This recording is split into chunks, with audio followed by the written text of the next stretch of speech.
자, 그러면 배터리 중에 어떤 게 좋을까요? 배터리 중에 제일 좋은 건 전고체라고 뭐 그렇게 최종 목표는 뭐 그렇다 뭐 음, 음, 그런 게 음. 얘기하는데 조금만 개념을 약간 광활하게 좀 잡아서 여러분들이 뭘 관심 있게 보면 좋을까 생각해 보면 엔진이 차의 성능을 가장 좌우했던 것처럼 이제는 배터리가 성능을 가장 좌우한다며. 그러면 이 부품들 중에서 배터리를 만드는 여러 가지 부품이나 물질들 중에서 배터리 네. 성능을 가장 효율적으로 만드는 그것을 관여하는 회사. 걔가 가장 말씀하신 치워지겠죠. 양극재, 그게 전고체, 양극재가 될 수도 있고. 요즘에 와서 또 에코프로 형제들 또 한 번씩 또 튀고 그러더라고요. 네. 그리고 한송 네오 이런 거. 아, 할코네오테. 어, 그런 네. 것들도 좀 있고, 예, 등등등. 오, 네. 송진호님, 굿.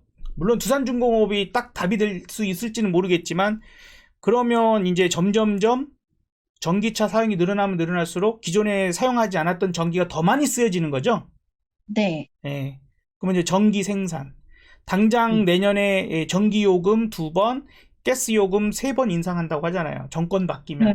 올라갈 수밖에 없어요. 지금 적자가 심하거든요. 전기차 충전 요금이 와트당, 킬로와트당 250원이었던 게 내년에는 네. 300원 올라가는 것 같고요. 아마 계속 올라가겠죠? 계속 올라갈 거예요. 심지어 음, 한국전력, 한국가스공사 자체를 접근해도 괜찮지 않을까. 이제 전기요금은 계속 올라가는 시세로 좀 갈 것 같아요. 네, 그 점을 좀 그렇죠. 생각. 그때 막 뭐 GSE 대성에너지 이런 것들 짝짝 가는 거 조금 눌러있을 때 잡아놔도 괜찮은가? 저는 그렇게 생각을 해요. 이게 음, 이제 그 대성에너지나 GSE 같은 게 올라간 네. 이유 중에 이제 가장 중요한 포인트 중에 한 가지는 원자력 중에서는 한전 기술이 가장 저는 탑으로 봅니다. 아주 장투할 거는 두산중공업. 지금 이제 한전 기술은 설계 음, 단계 쭉이니까 초반부는 한전 기술이 계속 끌고 간다고 봐야죠. 그 대성에너지 GSE 같은 경우는 저는 이런 생각이 들어요. 지금 얘네가 계속 올라가는 이유 중에 가장 중요한 것 중에 하나가 뭐죠? 유럽 지역의 가스 요금이 엄청나게 쳐올라요. 왜요?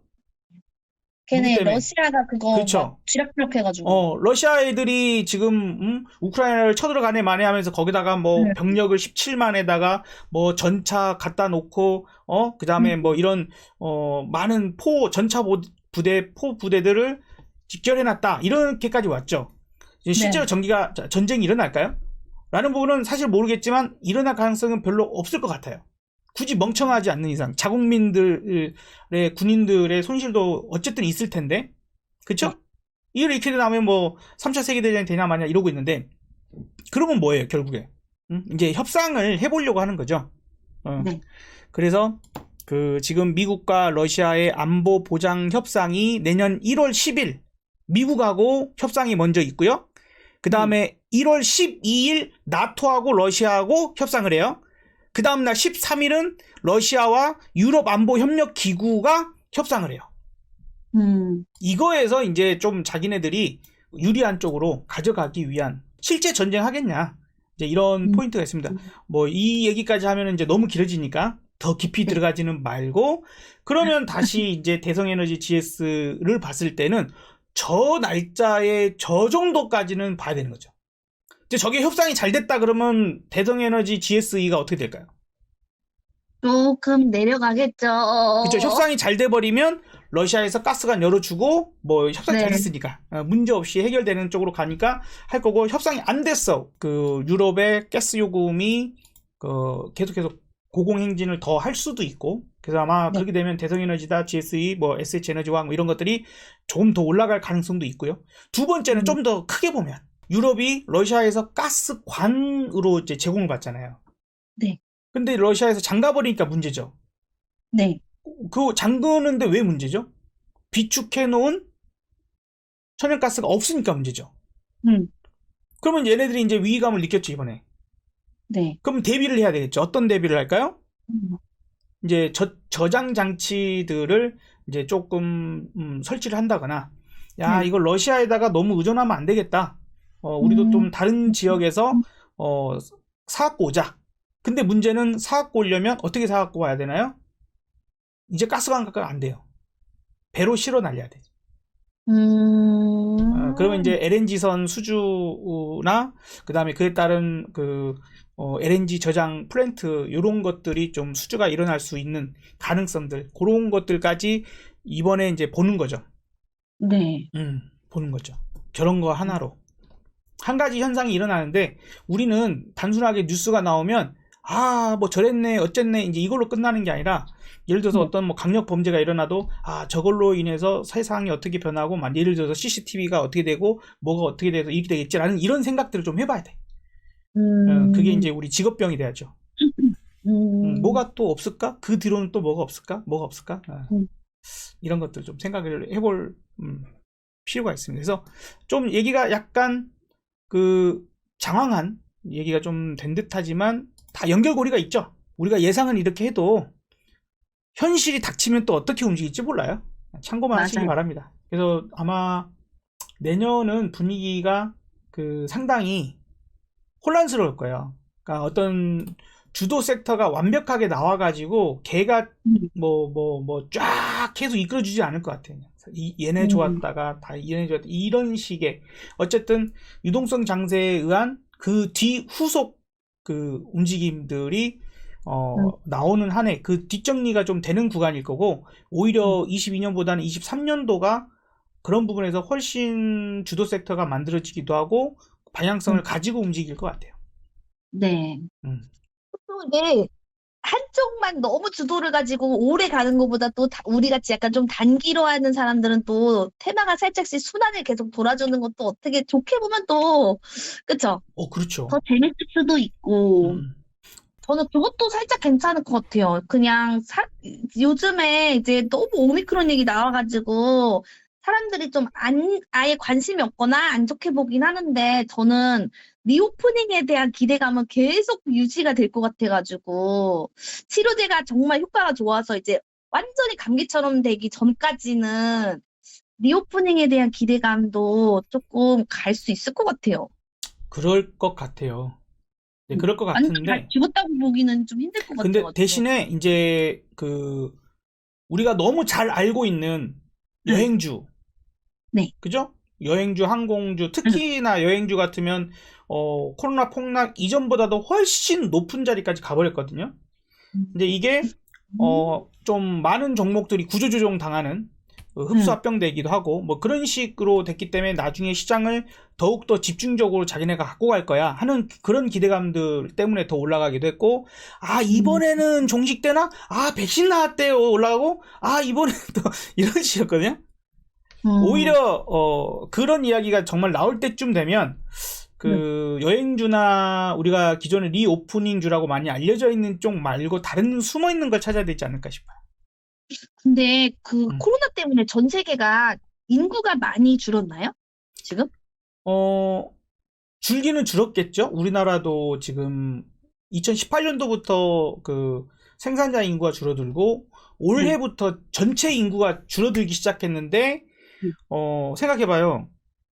우리나라가 가장 원래 옛날부터 그 사회적 거리두기를 가정에서부터 잘하고 있었거든요.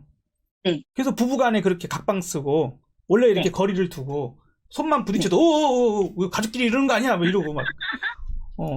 우리나라 지금 엄청나게 세계 가장 1위의 저출산 국가가 돼버렸잖아요. 근데 이제 코로나 때문에 출산율이 뚝뚝뚝뚝 떨어지는 거는 어쩔 수 없는 상황인 것 같아요. 그죠? 거기에다 사망자까지 나왔으니까. 정책으로 저출산 관련주도 조금 뜰 수가 있나? 왜냐면은 많이 오른 자리가 아니어가지고 약간 그것도 너무 먼 얘기인가 궁금해서.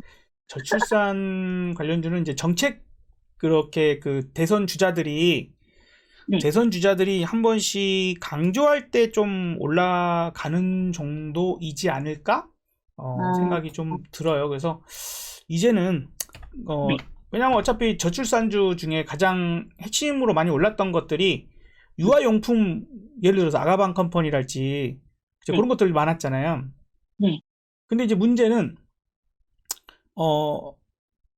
출산 장려를 한다고 저출산 문제가 해결될까? 아이들 낳으면은 얼마씩 지원해 줄게요.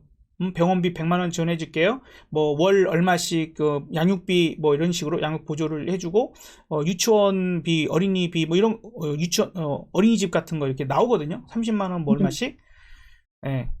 그거 갖고 지금 애 키울 수 있느냐? 음, 그건 좀 아닌 것 같아요. 그건 아닌 것 같죠. 네, 절대로 직접 그건 아닌 것 같아요. 키워보니까 정말 잘 아시는 것 같네요, 표정이. 음, 그래서 애를 키우는데 뭐 보통 한 3억, 이제 시간이 지날수록 더 많이 든다고 그러는데, 네. 어려운 문제인 것 같아요. 사람들은 이미 포기했어. 이게 더 맞는 말일 것 같고, 왜 포기했어? 라고 하면은, 내가 소득이 안정적이지 않아. 가 가장 큰 이유인 것 같아요. 내 미래가 안정적이지 않기 때문에 일단 네. 연애도 조금 불안해. 결혼 좀 하기 어려울 것 같아. 결혼까지는 어떻게 해봤지만 애는 낳고 싶지 않아. 거기서 더 부담 갖고 싶지 않아 하는 게 요즘 젊은 분들의 생각이 그게 가장 큰 것 같아요. 그러니까 이 저출산을 해결할 수 있는 부분은 부모에게 안정적인 일자리를 제공해줘야지 저출산은 해결될 거라고 저는 봐요. 질적으로 어느 정도 내가 안정된 생활을 할 수 있을 거라고 내 마음이 좀 평안을 얻을 수 있는 그 정도의 질 좋은 일자리가 많이 생기면 자동으로 저출산은 해결될 거라고 봅니다. 그래서 저는 저출산 관련주는 별로 보고 싶지 않고, 오히려 이제 대선주가 움직이나요? 지금 요즘에 음, 윤석열하고 이재명 막 올라오고 뭐 가끔 막 그러는데 제가 가지고 있는 건 안 좋아요. 음. 강중에 많이 움직이긴 했어요. 이재명 관련주, 예, 뭐 홍준표 관련주, 음. 조금 대선 후보는 아니지만 이제 뭐 정치 관련된 게 가끔씩 이렇게 치고 올라오더라고요. 지금 이제 우리가 3월 초에 3월 9일인가 이제 투표를 하잖아요. 네. 그러면 이제 80일이 채 안 남은 것 같은데, 그 시간이면 벌써 대선주라고 하는 게 엄청나게 급등을 해야 돼요, 보통은. 근데 요번에는 그렇지 않았죠. 물론 뭐 일찍부터 움직여서 동신건설이랄지 뭐 덕성, 서현 뭐 이런 것들이 미리 앞전에서 올라간 건 있기는 해요. 네. 그런데 지금쯤이면 사실 선거를 앞두고 이제 2달 남았어, 뭐 석 달 남았어 이러면 이게 계속 올라가야 되는데 안 가요. 왜 그랬냐면 정책이 제대로 나오질 않았었어요. 그러니까 인맥은 이미 인맥주는 끝나는 게 맞는 거고, 그 다음에 이어서 정책주가 가야 돼. 그 대표적인 사례가 MB 때 대우나 한답시고 그 대우나 관련주가 엄청나게 폭등을 했던 것처럼. 그런데 그런 게 지금 없는 거죠. 나 명확하게 무슨 사업을 엄청나게 돈을 들여서 국민들에게 쫙쫙쫙쫙 뿌려지거나 혹은 어떤 기업들이 크게 수혜를 받을 수 있는 사업을 뭐 정책을 펼칠래 라고 하는 부분들이 좀 약했던 것 같아요, 이때까지는. 근데 이제 지난 주말에 이 도로, 그 다음에 철도 지하화 얘기가 나오면서 뭐 특수건설이나 뭐 동아지진이나 이런 게 튀었죠.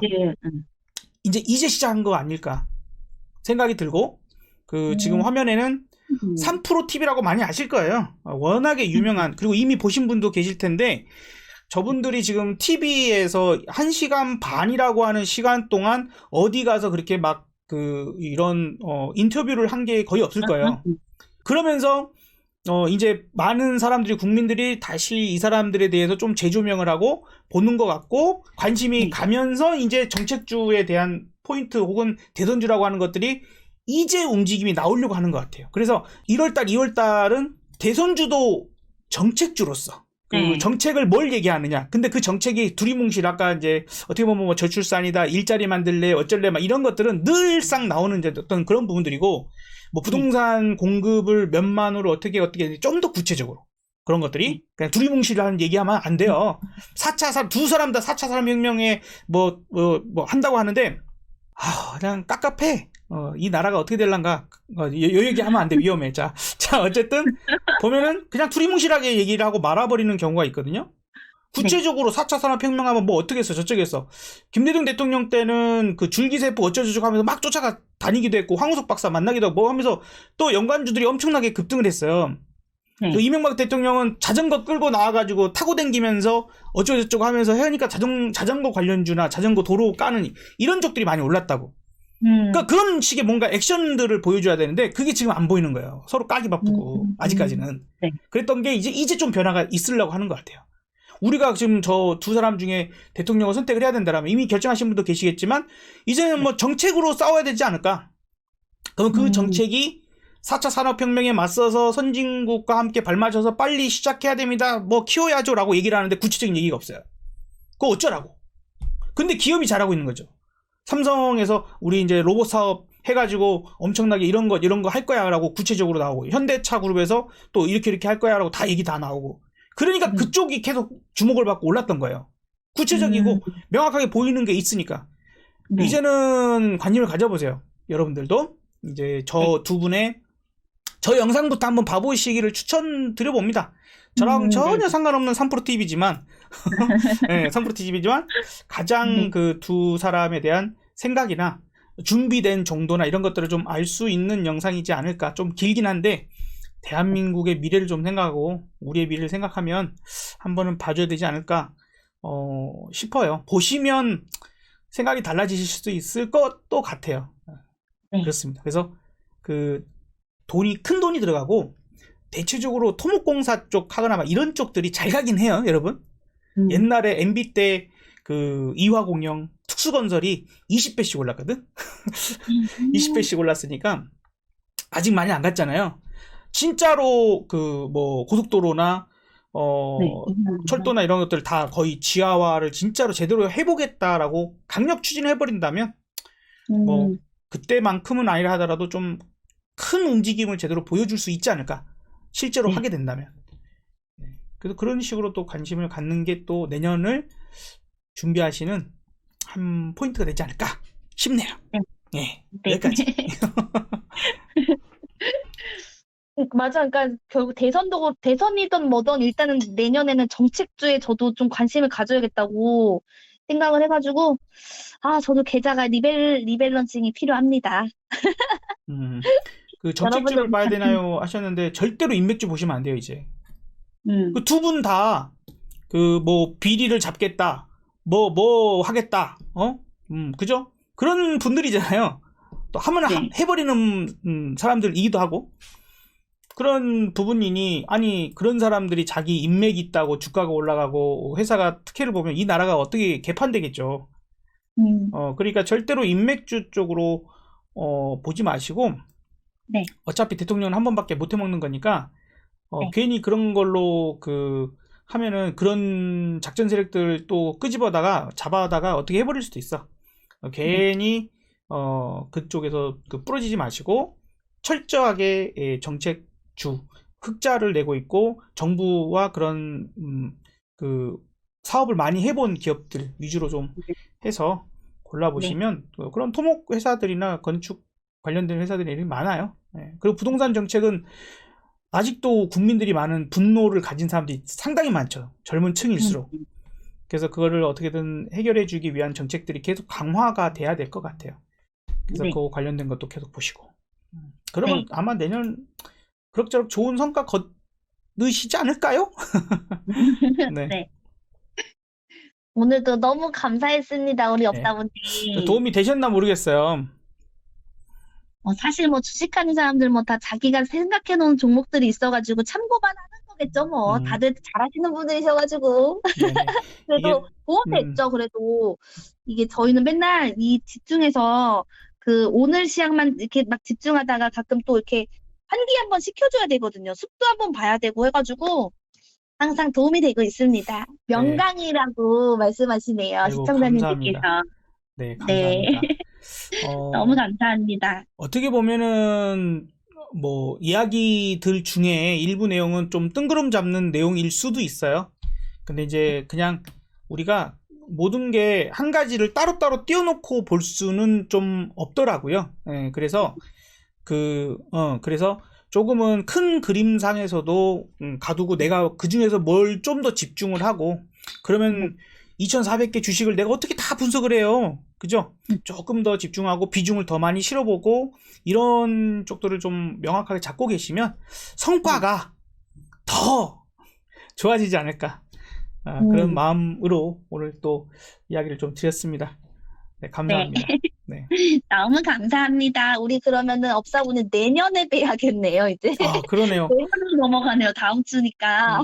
한 해 마무리 잘 하시고 새해 복 많이 받으시고 내년에 봬요, 여러분. 업사분님도 새해 복 많이 받으시고 내년에 뵈어요. 네, 감사합니다. 네, 감사합니다. 업사분들 시청자님들도 새해 복 많이 받으세요. 네, 감사합니다. 네, 감사합니다. 네.